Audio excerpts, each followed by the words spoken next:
क्षमा करो और भूल जाओ। चीकू खरगोश और मीकू चूहा अन्य बच्चों के साथ मैदान में क्रिकेट खेल रहे थे। मीकू खेलते खेलते अपने पास खड़े जंपी बंदर से बातें भी कर रहा था।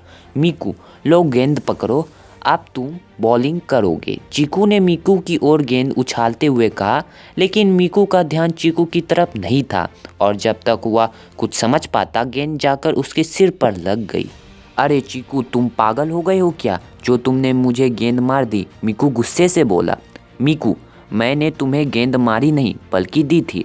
अब तुम गेंद पकड़ ही नहीं पाए तो इसमें मेरी क्या गलती? चीकू ने कंधे उचकाते हुए कहा। अरे वाह, ऐसे कोई गेंद देता है भला? मीकू गुस्से से चिल्लाया। मीकू, मैंने तुम्हारी तरफ गेंद उछालते हुए कहा भी था कि गेंद पकड़ो। अब तुमने ही ध्यान नहीं दिया तो मैं क्या करूं? मीकू को चिल्लाता देख चीकू भी गुस्से से बोला। जब तुम देख रहे थे कि मैं बात कर रहा हूँ तो फिर तुमने गेंद मेरी ओर फेंकी ही क्यों? इसका मतलब साफ है कि तुमने जानबूझकर मुझे गेंद मारी है। अच्छा, पहले तो तुम यह बताओ, तुम मैदान में खेलने आए हो या बात करने?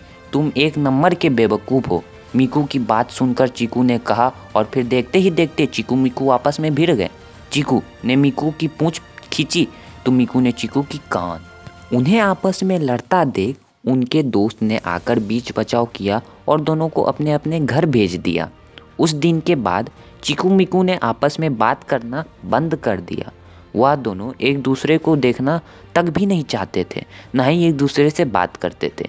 एक शाम चीकू मैदान में पहुंचा तो उसने देखा कि मीकू पहले से ही वहाँ मौजूद था। मीकू को देखकर चीकू ने उस पर ध्यान नहीं दिया और मैदान के एक कोने में जाकर बैठ गया। मीकू ने भी चीकू को देखा लेकिन वह भी चुपचाप बैठा रहा। चीकू मीकू अन्य बच्चों के मैदान में आने का इंतजार कर रहे थे, लेकिन काफ़ी देर तक भी कोई नहीं आया। जब काफ़ी देर तक कोई मैदान में नहीं आया तो मीकू झुंझलाते हुए उठ खड़ा हुआ और मैदान से बाहर की ओर जाने लगा। चीकू ने कहा, मीकू, अगर तुम चाहो तो हम दोनों खेल सकते हैं। क्या तुम मेरे साथ खेल सकते हो? मीकू ने जवाब दिया। हाँ, इसमें हैरानी की कौन सी बात है? चीकू बोला।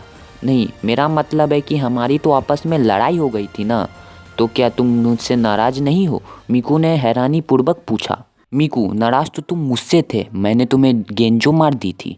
मीकू धीरे से बोला। ऐसा नहीं है चीकू, गलती मेरी ही थी। मुझे मैदान में खेलने पर ध्यान देना चाहिए था, बातों पर नहीं।